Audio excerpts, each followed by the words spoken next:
अगर stock market में बिना नॉलेज के इन्वेस्ट करते रहोगे तो नुकसान पक्का है।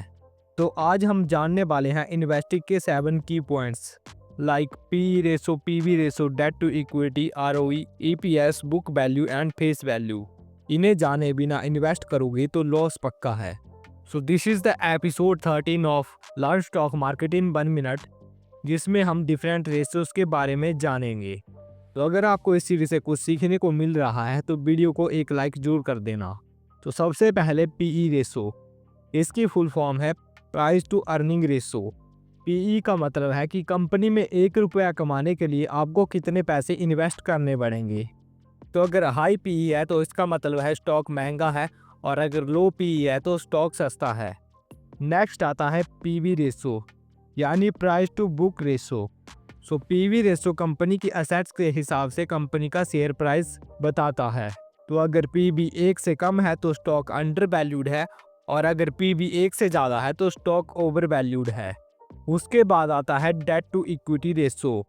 तो इसका मतलब है कि कंपनी ने इक्विटी के बदले कितना लोन ले रखा है। अगर डेट टू इक्विटी रेशो 1 से कम है तो वो अच्छा है, अगर इससे ज़्यादा है तो रिस्क हाई हो सकता है। और उसके बाद आता है आरओई, रिटर्न ऑन इक्विटी। हर 100 रुपये इन्वेस्ट करने पर कितना प्रॉफिट होगा। अगर आरओई हाई है तो रिटर्न भी हाई होंगे। और उसके बाद आता है अर्निंग पर शेयर, ईपीएस। इससे पता चलता है कि पर शेयर कितना प्रॉफिट है।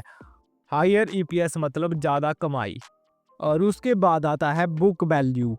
सो बुक वैल्यू से हमें पता लगता है कि कंपनी के पास पर शेयर पर कितनी नेट एसेट्स हैं।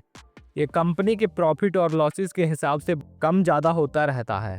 अगर शेयर का मार्केट प्राइस बुक वैल्यू से बहुत ज़्यादा है, और अगर बुक वैल्यू के आसपास है तो शेयर फेयर वैल्यू पर है। और फाइनली लास्ट है फेस वैल्यू। सो फेस वैल्यू शेयर की नॉमिनल प्राइस है। जब कंपनी एस्टैब्लिश होती है ये तब ही फाइनल हो जाती है।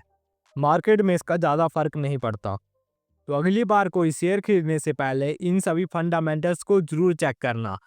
सो अगर आप ऐसे ही स्क्रॉल करते करते पूरा स्टॉक मार्केट सीखना चाहते हैं, सो अभी के अभी फॉलो और सब्सक्राइब कर लो।